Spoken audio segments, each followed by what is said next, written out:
Buenas noches, mi nombre es Catalina Rodríguez. Junto con mi compañera Angélica Peniche vamos a hablarles sobre el tronco encefálico. El tronco encefálico es la mayor ruta entre el cerebro, médula espinal y nervios periféricos. También controla varias funciones como la respiración, la regulación del ritmo cardíaco y aspectos primarios de la localización del sonido. Parte de la función del tronco encefálico es controlar los músculos involuntarios, los que funcionan automáticamente. Tenemos músculos involuntarios en el corazón y en el estómago. Y es el tronco encefálico quien se encarga de direccionar el corazón para que bombee más sangre cuando, por ejemplo, consumimos algún alimento. Está constituido principalmente por el mesencéfalo, el puente barolio y el bulbo raquídeo que se ubican entre la médula espinal y el cerebro. Ahora vamos a hablar de la configuración externa del tronco encefálico. Está conformado en tres porciones. La zona del bulbo, desde la decusación de las pirámides hasta el surco bulbo continuo. Luego tenemos la zona del puente, es esta parte de acá, y la porción superior corresponde a la zona del mesencéfalo. Lo más importante es destacar que el límite entre la médula espinal y la zona del bulbo es esta zona que es la decusación de las pirámides. Tenemos la línea media central y en el surco medio anterior las pirámides del bulbo, hacia el posterior la zona que presenta el mayor relieve, que son las olivas del bulbo. Lo que aparece en color amarillo es el origen aparente de los nervios craneales, que son 12 pares, estos puntitos amarillos. Ahora vamos a hablar de los siguientes pares craneales, que es el retroolivar, es este de acá, detrás de la oliva. El par craneal número 9, que es el oseofaríngeo, este de aquí. El 10, el vago. Y el 11, el accesorio. Anterior a la oliva tenemos el hipogluso, que es este de aquí. En el surco bulbo continuo emergen tres pares. Los que están cercanos a la línea media central es el sexto par, que es el abducente, este de acá. Media central es el sexto par, que es el abducente, este de acá. Hacia el lateral tenemos el facial, este de aquí es el facial, y enseguida de él el vestibulooclear, que es este de acá. Este de aquí chiquitico es el vestibulooclear, que es el octavo par. A nivel del puente podemos destacar que en la zona media de este tenemos un surco basilar, donde este va desde la arteria basilar, que tiene que ver con la irrigación a nivel del encéfalo. Tenemos el quinto par,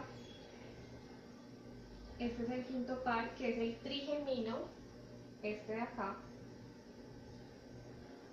Y podemos ver que la configuración del tronco se destaca estas estrías, que son las estrías continuas, estos de aquí. Continuamos con el superior y encontramos un segundo surco llamado el ponto mesencefálico, que es este de acá. Surco ponto mesencefálico. Es donde tiene el origen aparente el par craneal y de la línea media el óculo motor. Está acá.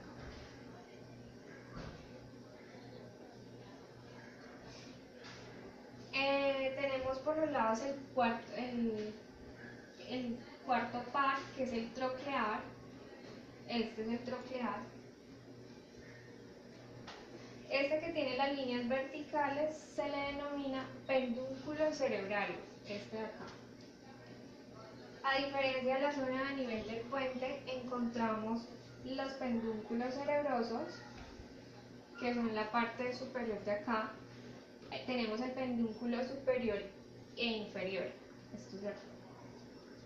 En la base de los hemisferios cerebrales El origen aparente que corresponde al segundo par craneal, que es este de acá, al nervio óptico, que es este de aquí, encontramos el quiasma óptico, que es este otro par de acá.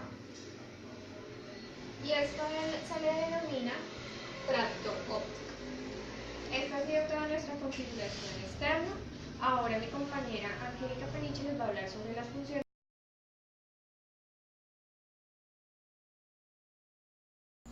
Absolutamente todas y cada una de nuestras capacidades y habilidades, tanto motrices como sociales o emocionales, se rigen y coordinan desde las diversas estructuras que conforman la totalidad del encéfalo.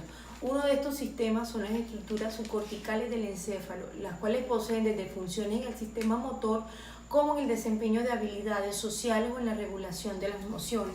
Pero ¿qué son estas estructuras subcorticales? Dentro del campo de la neuroanatomía se estudian estructuras que conforman el sistema nervioso. Algunos de estos sistemas son aquellos conocidos como estructuras subcorticales.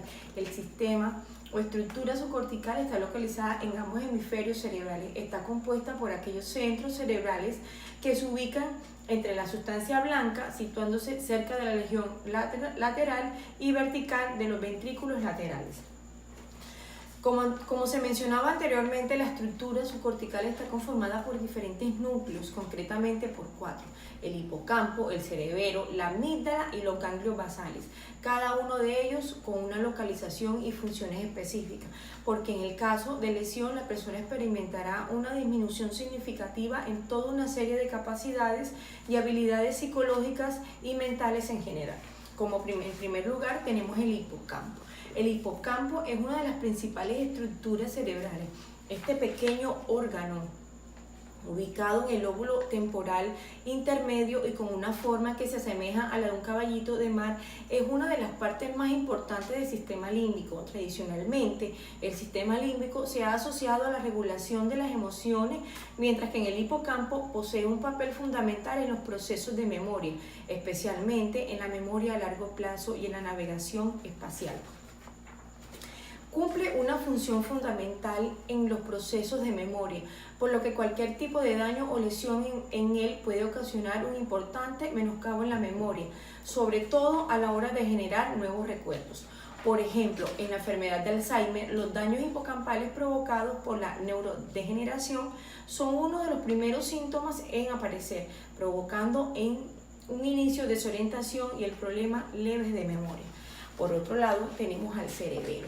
Se sitúa en la zona inferior de los hemisferios cerebrales mediante 3 conductos conocidos como pedúnculos cerebelosos. El cerebelo se mantiene conectado al resto del encéfalo, enviando información acerca de los movimientos corporales.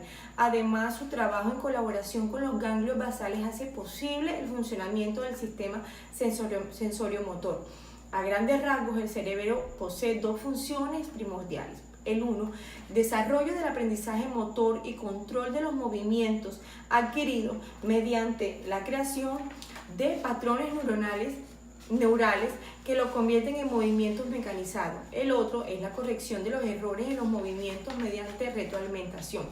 Los daños en el cerebelo pueden estar ocasionados por enfermedades como la esclerosis múltiple, las afecciones del sistema endocrino, las encefalopatías espongiformes o el alcoholismo crónico. En tercer lugar, tenemos a los ganglios basales, compuesta por circuitos de centros neuronales conectados entre sí, los cuales envían información de manera continua y recíproca.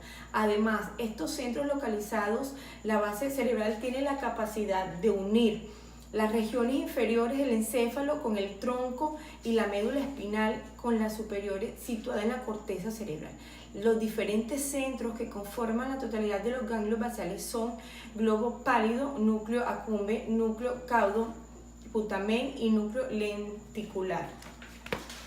Cuerpo estriado, cuerpo no estriado, sustancia negra. Aunque cada uno de estos centros posea una serie de funciones propias en general, ganglios basales poseen un papel principal en el control y ejecución de los movimientos voluntarios que las personas llevan a cambio de manera inconsciente. Es decir, nos otorga posibilidad de realizar todas aquellas actividades rutinarias que, aunque las realicemos de manera voluntaria, las hacemos sin pensar. Los daños en esta estructura están asociados a afecciones degenerativas graves. Entre estas patologías se incluyen parálisis cerebral, enfermedad de Huntington, enfermedad de Parkinson y síndrome PAP. Por último, finalmente, tenemos la amígdala. La amígdala es una de las estructuras de apariencia almendrada ubicada en lo más profundo de los lóbulos temporales. Al igual que muchas otras estructuras subcorticales, la amígdala está formada por una serie de centros neuronales los cuales poseen sus propias funciones. También conocida como cuerpo amigdalino, es una de las estructuras que más interés genera en el ámbito de la psicología, puesto que su condición de cerebelo profundo la hace ser la principal reguladora de nuestras emociones más básicas, así como de nuestros instintos de supervivencia más primarios. Teniendo en cuenta esta información, podemos afirmar tanto en personas como en el resto de animales vertebrados, la amígdala constituye una de las piedras angulares de la evolución de las especies. Los centros neuronales que conforman la amígdala son núcleo lateral, basal, central, media y células intercaladas. La amígdala es la responsable del control emocional, así como la de la regulación de las emociones como el miedo y las respuestas conductuales de agresividad. De la misma manera, hace posible el reconocimiento de las emociones según las expresiones faciales. Se encarga de las expresiones faciales y se encarga de la memoria emocional y las respuestas de placer. El abuso de sustancias tóxicas, así como los daños o lesiones directas en la amígdala, pueden ocasionar una serie de alteraciones relacionadas con la gestión de las emociones. Una persona con algún tipo de deterioro en el cuerpo amigdalino podría experimentar problemas en el reconocimiento de las expresiones faciales que reflejan las emociones. Otra consecuencia es la falta de respuesta a estímulos sexuales o a la imposibilidad de reconocer los propios sentimientos de amor, felicidad, angustia o rabia, entre muchos otros.